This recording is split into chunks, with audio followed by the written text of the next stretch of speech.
Yeah, you know, we have a whole bunch of brothers and sisters among us who claim that Esau is the white man. Well, I like to take time out to go through the scriptures and see just what the words say. You know, they always be screaming scriptures. What thus said the Lord? Or what does it say in the scriptures? Okay, well, let's go and see that. We're going to go to the famous Genesis 25. And I'm going to read at verse 24. When Esau came on the scene. And when her days to be delivered were fulfilled, behold, there were twins in her womb. And the first came out red all over like a hairy garment. And they called his name Esau. See that? I'm going to stop right there. Esau was described to be red and hairy all over. If he was a white man, then they would have said that he was a leopard or leprous or had the plague of leprosy. Because every time you see the description of the so-called white man, then that's what follows after.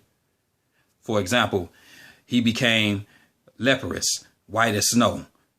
Let's go and check out some scriptures on that really quick. I want to go to Exodus 4. Moses, when he was assigned to go tell the people or go tell Pharaoh to let the people go. Here's one of the signs that the Almighty showed him.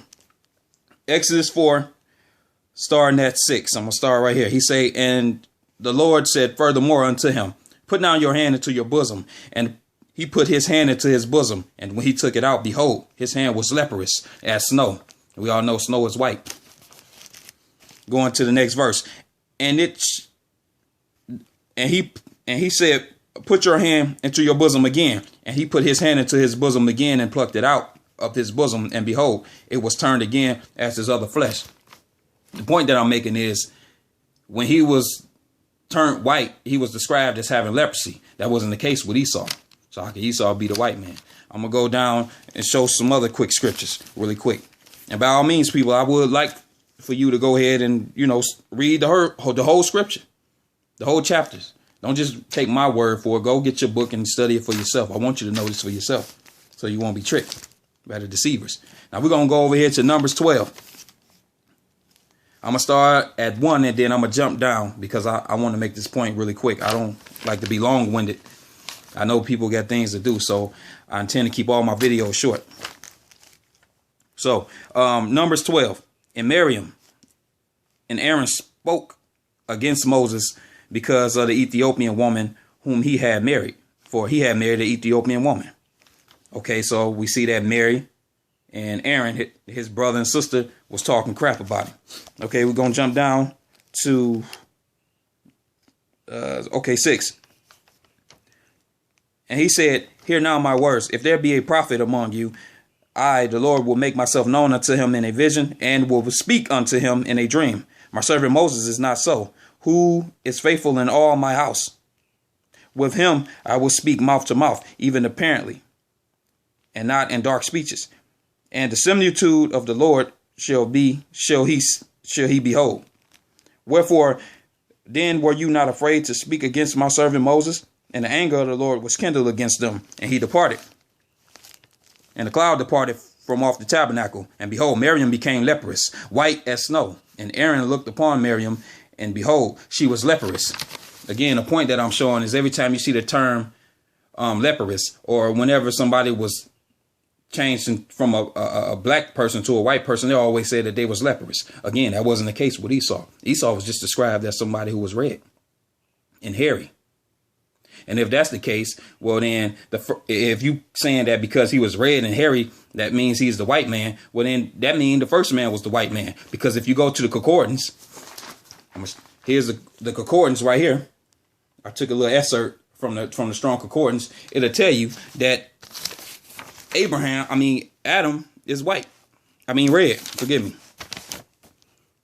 Over here, I'm turning. I'm working with this one camera showing me face to face. I don't know how well you can see it, but if you start at 119 and then you read all the way down to 122, you will see that Adam, it was told that he was to sow blood or turn rosy. Then you see in another spot right here, like down right here at the bottom with my thumb there, it said rosy, red, ruddy. You see that? He was described like Esau then, because Esau was red. Red is Rudy. Red is Rosie, right? So if you saying that mean he was a white man, well, then that mean Adam was a white man. And where did black people come from then, if that's the case? And how do you explain leprosy? Leprosy is the historical white man's beginning. That's how white people came on the scene. It was through the plague of leprosy. When you get time, read Leviticus 13. Read the whole chapter, and it'll tell you all about leprosy. And since we on that Rudy topic, let's go over here to 1 Samuel, which talks about King David before he became king. 1 Samuel 17, and we're going to read verse 42. And when the Philistine looked about and saw David, he disdained him, for he was but a youth and ruddy and of a fair continuance. There we go, seeing that term ruddy again. In other words, he was red.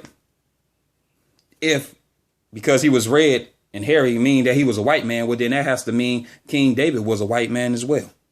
That also mean Adam, the first man, was a white man as well. We didn't just read scriptures describing white people. And whenever you see white people, it was always said that they was white. They was leprous, white as snow. That's what the scriptures say right there. Go on and research it. Let me see. No, I'm going to go ahead on and I'm going to end it right there.